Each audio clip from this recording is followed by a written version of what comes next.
Kisah singkat Sunan Gunung Jati, penyebar Islam Pulau Jawa bagian Barat. Sunan Gunung Jati diberkahi umur panjang dan bermanfaat yakni sekitar. Sebelum menyimak jangan sungkan untuk subscribe guys, agar kami semangat untuk mengupload video-video bermanfaat selanjutnya dan mendapatkan berkah silaturahim. Kisah singkat Sunan Gunung Jati, penyebar Islam Pulau Jawa bagian Barat. Sunan Gunung Jati diberkahi umur panjang dan bermanfaat yakni sekitar 120 tahun. Bernama asli Syekh Syarif Hidayatullah atau ada yang menyebutnya Sayyid Kamil. Sunan Gunung Jati merupakan satu dari tokoh besar dalam menyebarkan ajaran Islam di Jawa, khususnya pesisir utara Jawa. Sunan Gunung Jati diberkahi umur panjang dan bermanfaat yakni sekitar 120 tahun.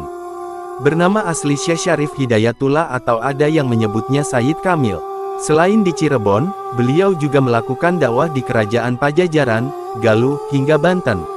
Syarif Hidayatullah lahir pada tahun 1448 Masehi dari pasangan ulama Abdullah Undatuddin bin Ali Nurul Alam. Nasab dari pihak ayah berurutan dari Abdullah bin Ali Nurul Alam bin Jamaluddin Al-Husain hingga sampai Rasulullah Shallallahu Alaihi Wasallam di Kairo, Mesir. Silsilah nasab itu berdasarkan Kitab Negara Kertabumi. Sementara ibunya bernama Nyai Rara Santang, 1448 Masehi, adalah putri dari Raja Pajajaran, Sri Baduga Maharaja Prabu Siliwangi. Sang ibu, kemudian memeluk Islam dengan gelar Syarifah Mudaim.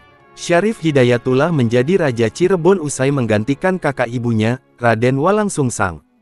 Beliau tiba di Cirebon, 1470 Masehi pada usia 22 tahun, dan dilantik menjadi Cirebon 1479 Masehi dengan mendapat dukungan dari Kerajaan Demak. Penobatan menjadi Raja Cirebon ini membuat Syarif Hidayatullah diberi gelar Maulana Jati yang kemudian dijuluki Sunan Gunung Jati.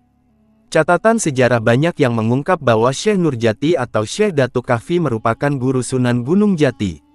Sebelum tiba di Cirebon, beliau pernah lebih dulu singgah di Pasai pesisir utara Sumatera untuk memperdalam Islam.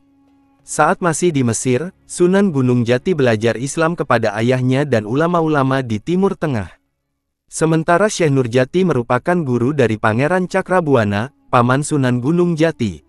Syekh Nurjati adalah penyebar Islam pertama di Cirebon dan Sumedang, Jawa Barat. Sunan Gunung Jati menikah dengan Nyi Rara Jati, anak dari Syekh Nurjati dan dikaruniai dua putra yakni Pangeran Jaya Kelana dan Pangeran Brata Kelana. Kemudian pernikahan selanjutnya dengan Nyi Mas Pakungwati, putri dari pamannya sendiri yaitu Pangeran Cakrabuana. Pernikahan ini membuat kerajaan Cirebon menjadi berbasis Islam setelah Syarif Hidayatullah diangkat menjadi Raja Cirebon.